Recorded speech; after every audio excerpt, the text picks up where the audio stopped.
제가 굉장히 좋아하는 책 한 권이 있습니다. 제가 어렸을 때 청년 시절에 성공하고 싶었나 봐요. 그래서 성공학 책을 요즘도 많이 읽습니다. 그 성공학 책도 보면은 또 설교 예화, 제가 예화 사냥꾼이라는 또 별명이 있는데 예화가 참 많이 있어요. 그래가지고 성공학 책들을 많이 보는데 제가 어릴 적 가장 먼저 봤던 책이 아마도 이 책이었던 것 같습니다. 스티븐 코비라는 사람이 쓴 성공하는 사람들의 7가지 습관이라는 책입니다. 바로 이 책인데요. 이 책의 저자인 스티븐 코비는 과거와 현재의 성공한 사람들의 삶을 연구하였다라고 합니다.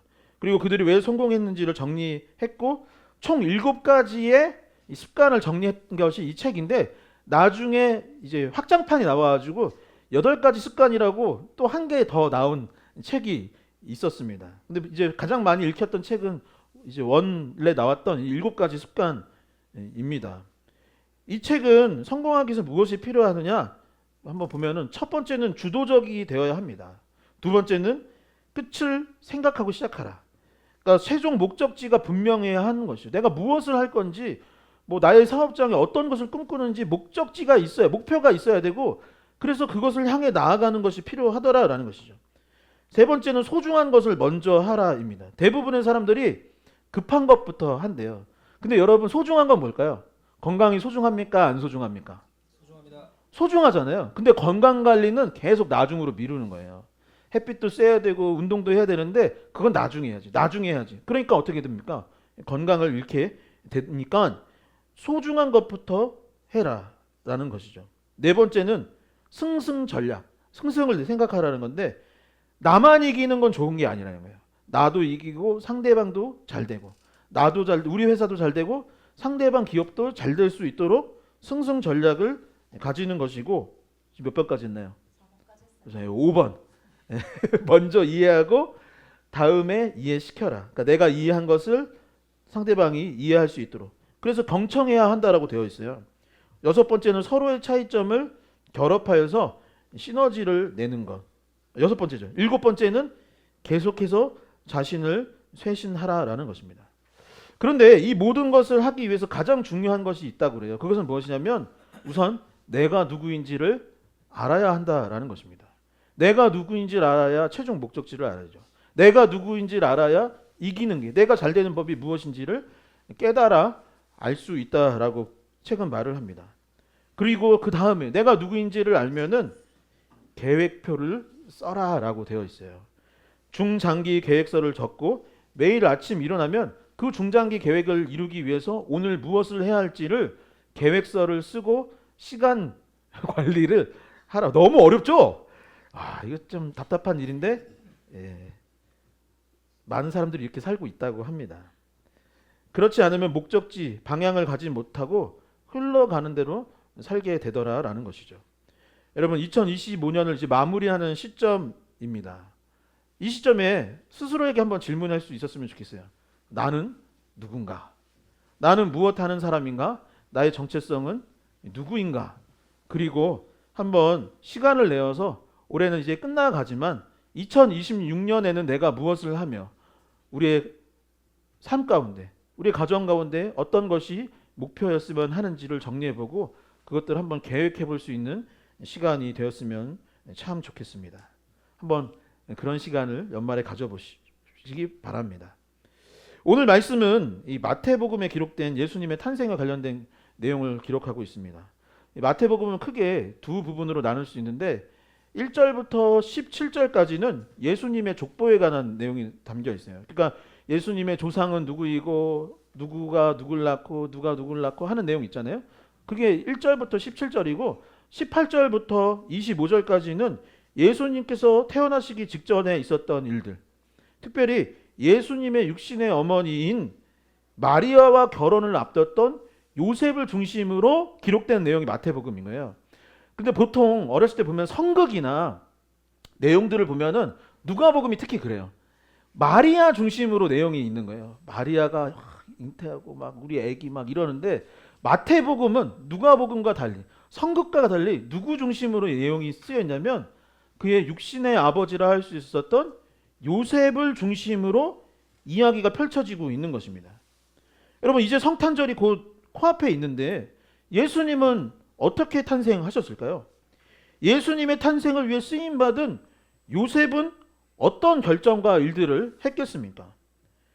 성탄의 기적이 어떻게 이루어졌는지 오늘 말씀을 통해서 함께 나누고자 합니다.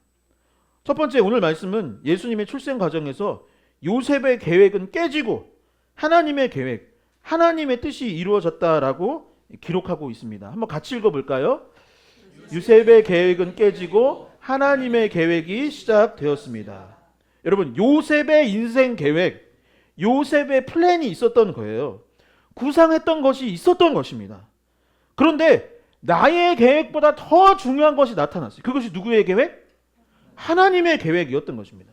하나님의 뜻이 요셉의 뜻, 요셉의 계획보다 더 중요한 것을 알게 되는 내용이 오늘 본문의 내용이라고 할 수 있는 것이죠.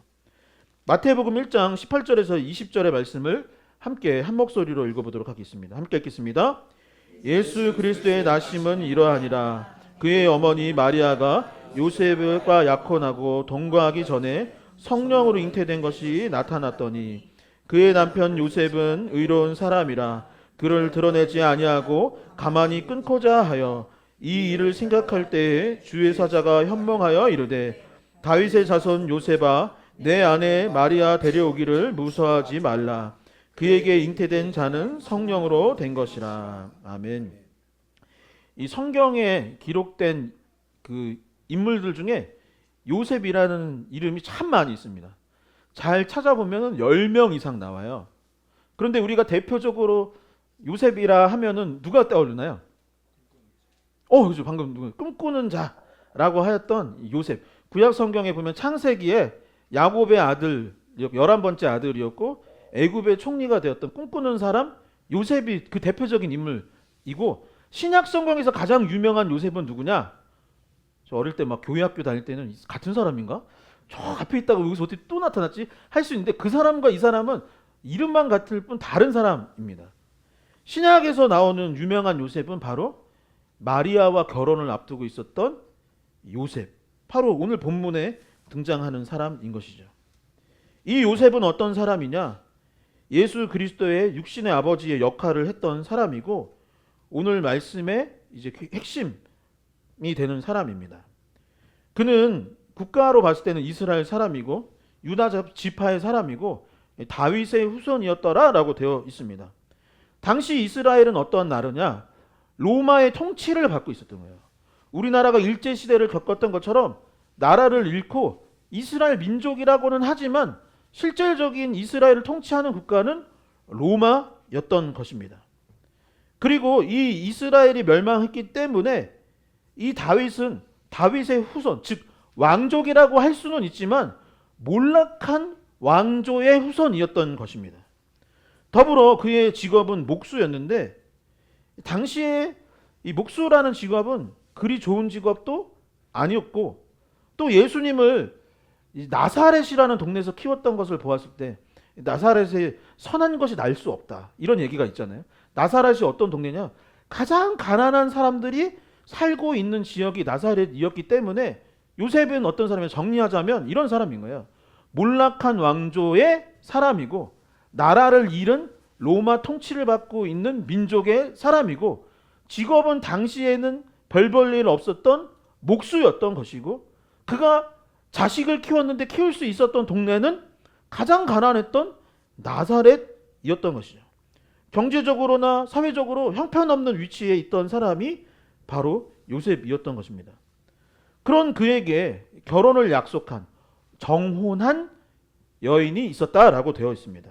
그리고 그 여인의 이름이 그 유명한 마리아였던 것이죠.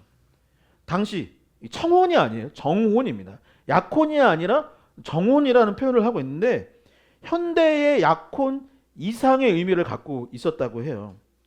여러분 약혼 했다 취소하는 경우가 없기를 바라고 없어야 하겠지만 취소되는 경우가 있나요? 없나요? 있어요. 근데 정혼을 했는데 취소되는 경우는 당시 이스라엘 문화권에서는 거의 없었다라고 봅니다. 그리고 정혼을 한 게 언제냐면 최소 1년 전에 결혼을 약속하고 그 결혼을 깨지 않는 것이 당시의 문화였던 것이죠. 그리고 결혼 전까지는 동침할 수 없었고 만약 이를 어길 시에는 부정한 사람이라고 하여서 돌에 맞아 죽을 수도 있었다고 합니다. 둘은 그렇게 결혼을 약속하고 미래를 생각하고 있었던 것입니다. 그런데 오늘 본문을 보면 어떻게 되어 있다고 합니까? 지금 계획이 다 있는 거예요. 1년 뒤에는 반드시 결혼을 할 계획이었던 것입니다. 그리고 그 1년 사이에는 동침하지 않으려고 하고 있었던 것입니다. 그런데 오늘 본문을 보면 뭐라고 되어 있냐면 요셉과 마리아가 생각했던 미래가 있었던 거예요. 우리 가정이 꿈꿨던 계획이 있었던 것입니다. 그런데 그것이 어떻게 되었다? 깨지게 되었다라고 본문은 말하고 있는 것이죠. 하나님께서 성령을 통해 마리아가 예수님을 잉태케 하였던 것입니다. 제가 말씀 시작하면서 성공하는 사람들의 7가지 습관이라는 책을 소개하면서 계획을 한번 잘 세워봤으면 좋겠습니다라는 이야기를 했습니다. 내가 누구인지 그리고 내 최종 꿈이 무엇인지 중장기 계획은 무엇이고 그래서 오늘 무엇을 해야 할지를 잘 세우는 것이 성공하는 인생의 비법이라고 많이들 이야기해요. 이 저자만 그렇게 한 것이 아니라 제가 아까 말씀드렸듯이 제가 이런 책 되게 많이 봤는데 책들 대부분 이 얘기합니다. 계획 세워라, 실천해라, 계획 세워라, 실천해라, 미라클 모닝을 해라, 뭐 해라, 뭐 다 그 얘기입니다. 대부분 그 얘기예요. 근데 사실 그렇게 해서 책 제목 바꿔가지고 계속 이제 출판업계만 이렇게 하는 게 아닌가. 제가 내린 결론은 그거예요. 아, 결과적으로는 책 판 사람이 성공하는구나. 강의한 사람이 성공하더라. 라는 것을 하게 됐는데 여러분 대부분의 성공학이나 경영학 강연자들이 다 비슷한 이야기. 심지어는 교회에서도 뭐라고 하냐면 저도 그렇게 배웠어요. 부서를 맡고 교구를 맡으면 중장기 계획 세우고 계획대로 밀고 가라고 배웠습니다. 여러분 그런데 그것이 자연스러운 행동인데 성경을 보면은 그렇게 하지 말라는 얘기는 아니에요. 계획 세우는 것이 나쁘다라는 이야기는 아닙니다. 그런데 성경을 보면은 무엇이 더 중요하느냐? 나의 계획보다 누구의 계획? 하나님의 계획이 훨씬 중요하다라는 거예요. 나의 뜻과 나의 생각보다 더 중요한 것은 무엇이냐? 하나님의 뜻과 하나님의 계획이 훨씬 중요하다라는 것이죠. 여러분 요셉을 한번 생각해 보십시오. 어디 요셉? 구약 성경의 요셉을 생각해 볼까요? 그가 총리가 될 계획을 갖고 있었습니까? 어렸을 때 저는 그렇게 배웠던 기억이 있는 것 같아요. 교회학교에서 뭐라 했냐면 꿈과 비전을 가져야 된다. 맞죠? 있으면 좋죠. 근데 요셉이 그런 꿈을 가졌나요? 무슨 꿈인지도 몰랐어요. 사실은 요셉은 해와 달이 막 절을 하네. 그거 무슨 뜻인지 몰랐습니다. 별 집단이 막 절을 하네. 무슨 뜻인지는 몰랐었어요. 그는 애굽의 총리가 될 생각이 전혀 없었습니다. 계획이 아니었대요.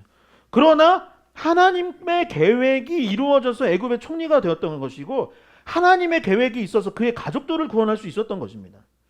모세가 이스라엘의 지도자가 될 계획은 전혀 없었습니다. 모세는 오히려 애굽의 왕자로서 살아가고 있었던 사람이지 모세가 이스라엘의 지도자가 될 계획은 전혀 없었어요.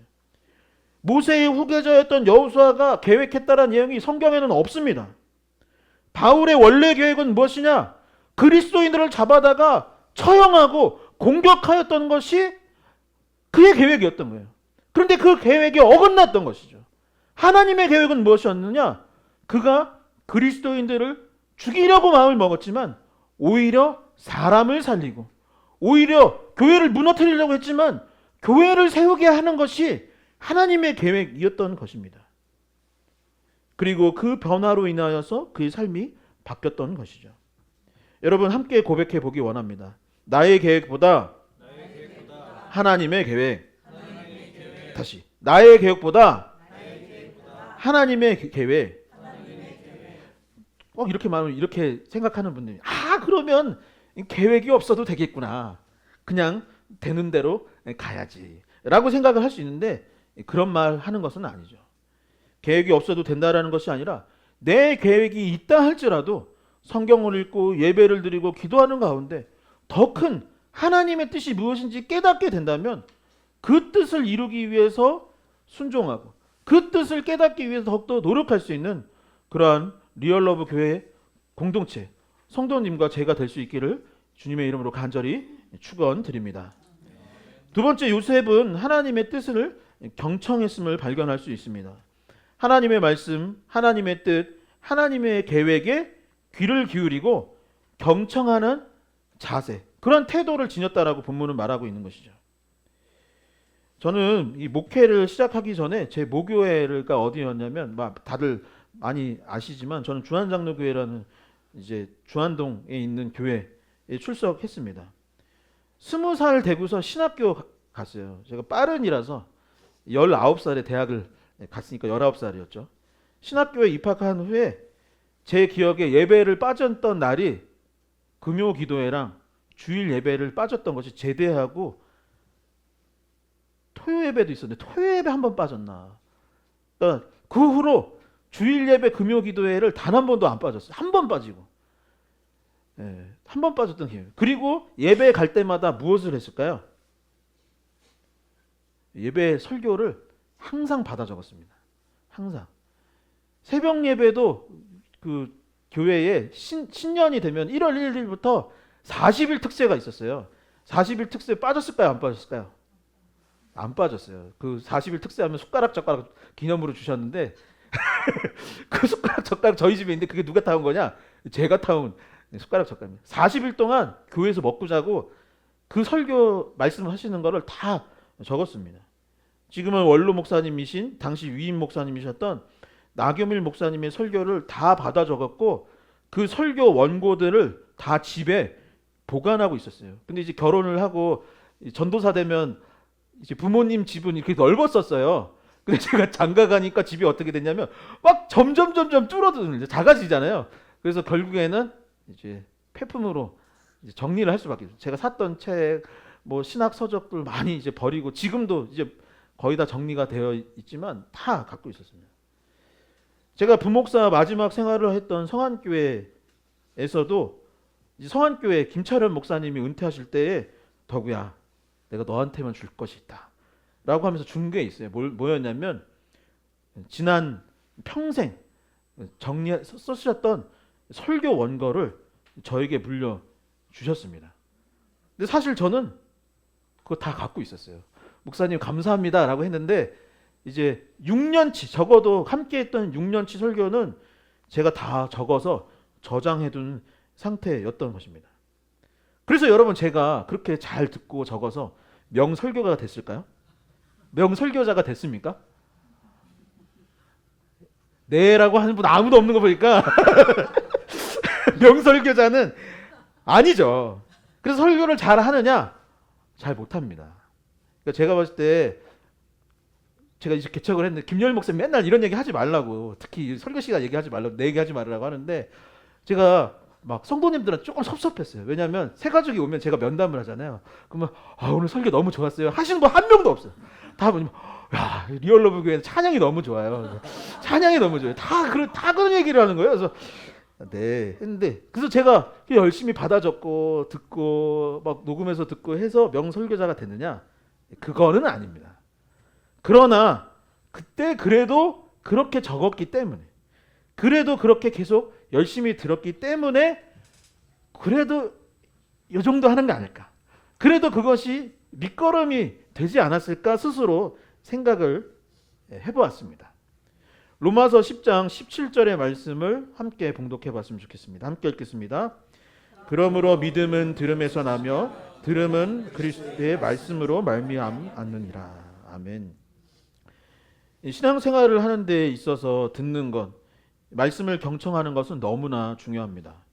로마서는 우리의 신앙이 어떻게 성장하는지, 이 믿음이 어떻게 자라나는지를 설명하고 있는데요.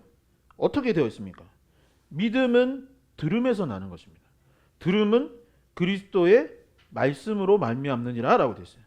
이걸 다시 이 메커니즘을 말한 다음에 뭐냐면, 이 그리스도의 말씀, 하나님의 말씀을 기반으로 이 말씀을 들어야 하는 것입니다. 그리고 들을 때 믿음이 자라나고 성장하는 것이죠. 여러분, 그러니 좋은 설교자라고 해서 지금 그럼 좋은 설교자 찾으러 다른 교회 가야겠다, 뭐 이렇게 하실 수, 괜히 말했네요. 좋은 설교자가 있으면 그 좋은 설교자의 설교를 잡는 것이 참 중요합니다. 그리고 가장 좋은 설교자는 누구예요? 이 성경 그 자체인 것이죠. 이 성경 말씀을 읽고 들을 줄 알아야 되는 것입니다. 그 말씀을 들을 때 하나님의 뜻이 무엇인지를 깨달아 알 수 있게 되는 것이고, 그것부터 신앙이 자라나는 이 원동력이 되는 것이죠. 신앙생활을 하는 데 있어서 무엇이 중요하느냐? 듣는 것, 말씀에 경청하는 것이 너무나 중요한 것이죠. 여러분, 요셉은 몰락한 이스라엘 왕조의 후손이었습니다. 가난한 동네에 사는 남자였습니다. 그의 직업은 목수였습니다. 나라도 망했고, 나는 뭐 직업도 변변치 않고, 사는 것도 뭐 그냥 그렇고, 나는 못 배운 사람이고, 나는 뭐 그래 라며 라는 마음으로 요셉이 살았을까요? 아유, 연말이니까 뭐 다른 사람들 다 그러니 나도 좀 기분 좀 내야겠다 라고 이렇게 생각을 했을까요? 여러분, 그의 현실은 그리 좋아 보이지 않았지만 그는 좋은 남편, 좋은 아버지, 다윗의 자손으로서의 기품을 잘 지켰습니다. 본문에 보면 뭐라고 했냐면 그는 의로운 사람이라고 했어요. 상황과 처지를 봤을 때는 전혀 의롭지 않아 보이죠. 그냥 동네 아저씨 아닙니까? 동네 그냥 총각인 거예요. 그런데 그는 의로운 사람이었고 다윗의 후손으로서의 기품을 갖고 있었어요. 왜 그랬습니까? 사회적 상황과는 달리 경청하는 사람이었기 때문이에요. 상대방의 이야기를 귀를 기울이는 사람이었고, 겸손한 사람이었고, 하나님의 말씀을 듣고자 노력하는 사람, 하나님의 뜻에 귀를 기울이는 사람, 천사의 그 음성에 아이고 내가 그냥 뭐 오늘 피곤해서 환상을 봤나? 그냥 헛것을 봤나라고 했던 것이 아니라 하나님의 뜻에 귀를 기울였던 것이죠. 20에서 22절의 말씀입니다. 이 일을 생각할 때에 주의 사자가 현몽하여 이르되 다윗의 자손 요셉아, 내 아내 마리아 데려오기를 무서워하지 말라. 그에게 잉태된 자는 성령으로 된 것이라. 아들을 낳으리니 이름을 예수라 하라. 이는 그가 자기 백성을 그의 죄에서 구원할 자이심이라 하니라. 이 모든 일이 된 것은 주께서 선지자로 하신 말씀을 이루려 하심이니 이르시되. 여러분, 주의 사자 천사의 말, 그가 전해준 하나님의 뜻에 다윗은 기울이를 기울여서 무엇했다? 경청했다라는 것입니다. 만약 그가 듣지 않았다면 어떻게 되었을까요? 마리아는 부정한 여인으로 몰려서 돌에 맞아 죽거나 사회적으로 고립을 당했을 것입니다. 세상 사람들이 만약에 요셉이 하나님의 말씀에 귀를 기울이지 않았다면 이 마리아를 가리켜서 이 음란한 여자야, 이 잘못된 여자라고 비평하고 욕을 하였겠죠. 그리고 예수님도 태어나지 못했거나 태어났다 하더라도 비참한 인생, 버림받는 인생을 살 수밖에 없었을지도 모릅니다. 사랑하는 성도 여러분, 예수 그리스도의 탄생을 기다리는 이 대림절 기간에 우리가 무엇을 해야 하겠습니까? 우리가 연말 연시에 무엇을 해야 할까요? 휴일이고 연말이니 세상에 귀를 기울이고 흥청망청 좋은 게 좋은 것이고 즐거운 게 즐거운 것이라면서 세상을 즐기며 살아가야 하겠습니까? 다른 어느 때보다 우리가 주님의 말씀에 귀를 기울일 수 있었으면 좋겠습니다. 요셉과 같이 주님의 음성에 귀를 기울이고 경청할 수 있는 저와 여러분들 될 수 있기를 축원합니다. 축원합니다. 마지막 세 번째, 요셉은 하나님의 뜻에 순종했다라고 되어 있습니다. 함께 고백해 보겠습니다. 하나님의 뜻에 순종하였습니다. 말씀을 듣고 경청했을 뿐만 아니라 그 들은 말씀을 어떻게 했느냐? 삶으로 살아냈다는 거예요. 실천하고 순종했다라는 것이죠. 마태복음 1장 24에서 25절의 말씀을 함께 봉독하겠습니다. 함께 읽겠습니다. 요셉이 잠에서 깨어 일어나 주의 사자의 분부대로 행하여 그의 아내를 데려왔으나 아들을 낳기까지 동침하지 아니하더니 낳음의 이름을 예수라 하니라. 아멘. 예수님의 탄생은 하나님의 말씀과 그 말씀을 경청하고 순종한 사람들에 의해서 이루어졌던 것이죠. 여러분, 시집도 가지 않은 여인 마리아가 잉태한다라는 것을 누가 가장 받아들이기 힘들까요? 마리아 자신도 받아들이기 힘든 거죠. 아니 내가 시집도 안 갔는데 어떻게 아이를 임신할 수 있겠습니까? 라고 할 수 있는 것이죠. 그러나 마리아는 그 말씀에 순종했던 것입니다. 자신과 청혼한 여인이 아이를 가졌다는 말에 남자로서 화가 나지 않는 남자는 단 한 사람도 없을 것입니다. 그래서 이 여자 잘못된 여자네 라고 하면서 취소하고 버리고 싶은 마음이 들 것입니다. 그러나 요셉은 순종하여서 마리아를 보호하였고 천사가 가르쳐준 그 이름대로 제가 아들을 낳았는데 이거 어떡하지? 이런 생각이 드는 거예요. 이거 아버지한테 지어달라고 해야 되나? 아니, 교회 목사님한테 지어야 되나? 제 욕망은 뭐냐면 제가 짓고 싶은 거예요. 제 아들이니까. 그런데 요셉은 천사가 가르쳐준 것처럼 예수라는 이름을 그 아기에게 지어줬던 것입니다. 동방박사와 목자들은 아기 예수님을 경배하고 예수님을 보호하기 위해서 탄생을 알리지 않았습니다. 헤롯 왕에게 가서 아기 내가 찾았어요 라고 하면은 어쩌면 이득을 취할 수도 있을지 모르지만 아기 예수님을 보호하기 위하여서 그들은 헤롯에게 예수님의 탄생 위치나 생년월일이나 아무 정보도 알리지 않고 떠나기만 했던 것입니다. 그리고 헤롯이 아기 예수님을 찾아 죽이려 할 때에 만약에 발각되면 누구도 죽는 거예요. 아버지였던 요셉도 어머니였던 마리아도 운전하지 못했을 것입니다. 그런데 그 아기를 지키고자 그 말씀에 순종하여서 아기를 보호하였던 것이죠. 자신의 거주지를 떠나서 애굽으로 피신하였습니다. 외국으로 도망갔던 것이에요. 그런데 그 말씀 역시 이 둘은 순종하여 떠나게 되었던 것이죠. 그리고 예수님이 장성할 때까지 이 부부는 하나님의 말씀에 순종하여서 잘 길러냈던 것입니다. 예수님은 어떻게 하였습니까? 예수님 역시 성부 하나님의 뜻을 경청하였고 그 경청한 내용들을 순종하며 사셨습니다. 예수님은 복음을 전하였고 아픈 사람들을 고치셨고 먹을 것이 없는 자들에게 먹을 것을 나눠주는 삶을 사셨습니다. 그러니 제자들과 온 무리가 행복해졌고 진리를 깨달아 알게 되었던 것이죠. 힘들고 어려운 길이었지만 골고다 언덕을 넘어 십자가를 지라 하셨던 하나님의 명령에 순종하였기 때문에 우리는 구원을 이룰 수 있었던 것입니다. 예수님께서 승천하실 때 제자들에게 말씀하셨습니다. 너희는 땅끝까지 이르러 내 증인이 되라. 이 말씀에 제자들이 순종하였고 이 말씀에 순종하였기 때문에 믿는 자들이 날마다 더하였고 교회가 세워질 수 있었던 것이죠. 한국교회 초기에는 많은 믿음의 선배들이 성경 공부에 힘을 쏟았다라고 합니다. 요즘은 교회가 가끔은 그런 생각도 들어요. 교회를 비판하는 것은 아니지만 이게 교회인가? 아니면 이벤트 회사인가? 우리는 무엇에 집중하고 있는가? 라는 생각이 들 때도 있습니다. 그런데 한국교회 초기에는 교회는 무엇 하는 것이냐?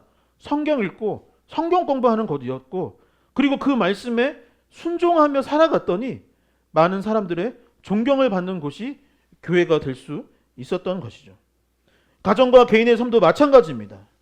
저는 저의 가정이 어느 가정보다 행복하다고 스스로 자부를 하는데 세상적으로 성공을 했거나 많은 것을 가져서가 아니라 서로 사랑하라는 하나님의 말씀에 순종하기 때문에 저는 저의 가정이 평안하고 형통함이 있다고 저는 스스로 믿습니다. 여러분, 예수님의 구원 역사, 성경이 해피엔딩으로 끝날 수 있었던 것은 하나님의 말씀에 경청하고 그 뜻에 순종한 결과입니다. 하나님의 구원 계획에 참여할 수 있는 그 믿음이 있고 그 구원 계획에 이루어지기를, 그 구원 계획이 이루어지기를 순종하고 실천하는 삶이 있었기 때문인 것이죠. 여러분, 요셉과 마리아가 이 말씀에 순종하였기 때문에 올해도 우리는 성탄절을 기쁨 가운데 보낼 수 있는 것이죠. 여러분, 말씀을 정리하도록 하겠습니다. 오늘 말씀은 첫 번째, 나의 계획이 깨지고 하나님의 계획이 시작된 것. 두 번째는 요셉이 하나님의 말씀을 경청하고 귀를 기울였다는 것이고, 세 번째는 순종했다라는 것입니다. 하나님의 계획, 경청, 순종. 뭐라고요? 하나님의 계획, 경청, 순종. 뭐라고요? 하나님의 계획, 경청, 순종. 이것이 필요하다라는 것입니다. 설교를 준비하고 다 작성을 했는데 가만히 기도하는데 하나님이 이런 마음을 주시는 거예요. 여러분, 우리도 하나님 계획이 중요한 걸 모릅니까? 다 알아요. 하나님 말씀 중요한 거 모릅니까? 다 압니다. 하나님의 말씀에 경청하고 순종해야 된다는 이 얘기를 수없이 많이 들어왔어요. 그런데 요셉은 그 순종까지 가는 것이 가능했고 우리는 잘 되지 않습니다. 요셉은 어떻게 천사가 가르쳐 준 말을 듣고 결혼하기도 전에 임신한 마리아를 아내로 받아들이고 내 자식도 아닌 아기를 내 자식으로 여기며 키워낼 수 있었을까요? 어떻게 요셉은 되고 우리는 안 되는 것입니까? 사랑이 아니고는 설명할 방법이 없습니다. 요셉은 하나님을 사랑했기 때문에 인간으로서는 도저히 받아들일 수 없는 이 말씀에 순종했던 것입니다. 하나님을 사랑했기 때문에 그분의 뜻을 깨달아 알고자 노력했던 것입니다. 요셉은 누구를 사랑했을까요? 아내를 내 몸처럼 사랑했던 것입니다. 내 와이프 될 저 여인을 사랑한 것 말고는 설명할 방법이 없는 것입니다. 저 여인을 사랑하지 않았다면 내가 헛것을 들었겠지. 내가 헛소리를 들은 거야. 내 아내가 될 사람이 누군가의 아이를 임신하고 있다니. 이 배신자, 차라리 돌에 맞아 죽는 게 낫겠다 라고 했을지도 모릅니다. 하지만 요셉이 마리아를 사랑했기 때문에 기꺼이 그럼에도 불구하고 마리아와 함께 했던 것이죠. 몇 달 전에 이민지 집사님 일하시는 복지기관에 제가 신방을 갔던 적이 있었습니다. 거기에는 친부모에게 버림받은 친구들이 함께 살고 있는 복지관 같은 곳이었어요. 제가 그곳에서 들은 얘기는 뭐냐면 그 친구들 중 누군가는 아기였을 때 쓰레기통에 버려졌다고 들었습니다. 그 아기 중 누군가는 변기에 버려진 아이라고 했습니다. 그 아이 중 누군가는 비닐 같은 것에 쌓아서 집과 집 사이, 담벼락 사이에 죽으라고 던져진 경우도 있다고 했습니다. 내 자식도 버리는 것이 인간입니다. 내 자식도 소중하게 여기지 않는 것이 인간의 죄악됨입니다. 그런데 요셉은 자기의 자식도 아니고 내 아이도 아닌 예수를 위해 어찌 목숨을 걸고 장성할 때까지 키울 수 있었을까요?